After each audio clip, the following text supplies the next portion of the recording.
I should clarify something before I get into this, because people always assume it was some grand, calculated move on my part. It wasn't. I did what my grandmother taught me to do when I walked into a room full of people who outranked me. That's it. That's the whole story, except the part where it ended 11 years of diplomatic gridlock, which I did not plan. My name is Adiazi Okafor. I was 22 years old, third-year placement at the Velfor Academy of Diplomatic Sciences on Velfor Prime, studying conflict resolution theory under beings who had never once in their lives touched the ground. The Velfor float. That's the only word for it. Their bodies are buoyant membrane sacs, a translucent amber color shot through with slow-moving gas currents, and they hover at about chest height on a human adult. They don't walk. They drift, unhurried, like something you'd find in very deep water. They communicate in low, resonant hums that their translation collar converts into something approximating speech. They are deeply formal, enormously polite, and they found me endlessly entertaining. Not in a mean way exactly, more the way you find a houseplant entertaining when it does something unexpected. The entertainment, specifically, was the way I greeted people. Where I grew up, you showed respect to your elders with your body. You dipped. A brief, deliberate lowering of yourself, a knee toward the floor, head inclined, the weight of the gesture in the hold of it, not the speed. My grandmother was strict about this. You didn't bob. You didn't fake it. You went down and you stayed a moment, and then you came up. And the whole point was that it cost you something, even if only 3 seconds of your time. That was the respect, the cost. The Velfor had no equivalent and no frame for it. The first time they saw me greet Professor Velton, one of the senior faculty, they stopped humming for a full 5 seconds. That is, for the Velfor, the equivalent of dropping your jaw. Then the hum resumed, a slightly higher register than usual, and I later learned from my translation collar that the technical term they were using was ground-touching ritual, delivered with the warm condescension of someone describing a very old custom that had not yet caught up with modern practice. It became a thing, not hostile, I want to be clear. The Velfor are not hostile people.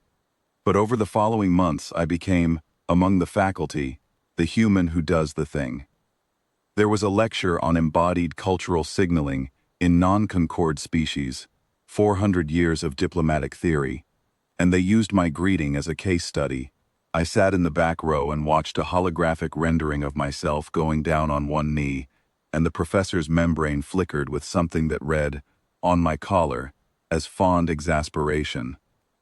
The ground-touching ritual, he said, is biologically specific to species with rigid skeletal support structures and significant gravitational dependence. It communicates subordination through literal physical lowering, primitive, in the sense of the word that means old, but persistent. Humans, he noted, are very attached to their old things. I wrote it all down. I was there to learn. In my 7th month at the academy, the Sheth Mora came. I knew about the Sheth Mora, the way anyone at a diplomatic school knows about a famous failure, not in detail, but in outline. They were a reclusive species from the outer Concord margin, heavily armored, slow to trust, and possessed of a formal protocol so specific and so unbending that 2 previous summits with the Velfor had collapsed before the first working session. The issue was not policy, the issue was greeting. The Sheth Mora's formal protocol required, on first direct address to a senior representative, a specific physical gesture, a deliberate lowering of the body, held, before rising to begin. It was not a bow in the sense I'd have described it. It was more like what my grandmother called settling your weight into the respect.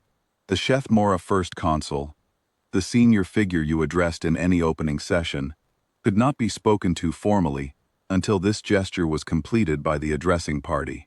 No exceptions. No synthesized approximations. The first summit had broken down when the Velfor delegation's membrane ripple, their best physical analog, had been assessed by the Sheth Mora Protocol Office as insufficient. The second summit had also broken down, after a modified membrane ripple, also assessed as insufficient. That had been 4 years ago. The third summit was now happening, apparently, and I was sitting in a seminar on multilateral arbitration frameworks when the door opened and a junior aide drifted in and hummed something at the professor, and the professor's membrane flickered, and the aide drifted back out, and the professor looked at me. He said, in the flat, careful tone of someone delivering information they found personally complicated, "Okafor, you are needed in the Concord chamber. The aide will take you." I picked up my notebook and went. The aide didn't explain anything on the way. Before aides don't, as a rule. They drift ahead of you, and you follow, and if you have questions, you work them out yourself. I had a few. The Concord chamber was the senior diplomatic suite. I had toured it once during orientation and not been back. It was not a place third-year exchange students went. The chamber was large and very bright, the Velfer preference for high-spectrum light making everything feel slightly overexposed. The Velfer delegation was arranged on one side of the room, 12 members, their membranes very still, which I had learned meant tension. On the other side, the Shethmora, 5 of them, heavily shelled, dark-plated, their limbs folded in a posture I recognized from the case study images as formal waiting. Between them, the senior Velfer negotiator, Consul Velnarath, hovered with the careful stillness of someone trying very hard not to visibly panic. He turned when I came in. His membrane hummed something that my caller translated as, "There is the human with the ground-touching practice." One of the Shethmora made a small sound. My caller flagged it and couldn't translate it, which usually meant it was too fast or too quiet, but the body language shifted, a slight lean, an orientation of the head plates toward me.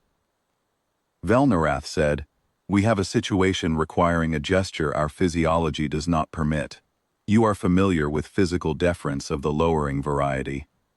I said yes. He said, "The session cannot begin without it. We have attempted approximations. They have not been accepted. You are," and here his membrane did something complicated that my caller rendered as in the right place, physically speaking, for this requirement. I looked at the Shethmora delegation. The first consul was the one in the center, I was fairly certain. The others were angled slightly toward her in that subtle way that means hierarchy.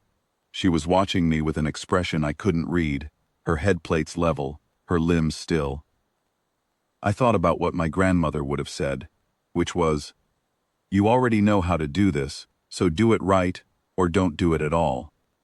I walked toward the Shethmora side of the room. I stopped at what felt like the right distance. I went down on one knee, the left one, the way I'd always done it. And I lowered my head, and I held it. Not a bob, not a nod. The real thing, the weight of it. 3 seconds, 4. The kind of hold that says, "I know this costs something and I am paying it anyway."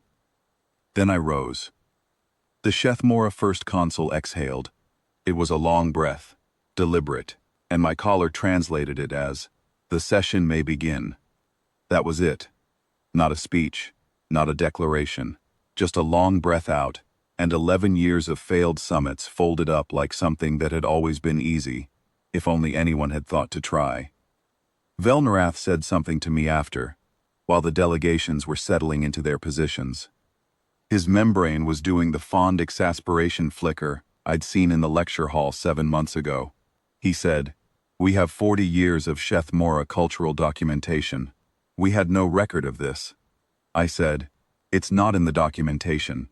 It's older than the documentation." He considered that for a moment. Then he said, "You may return to your seminar." I went back.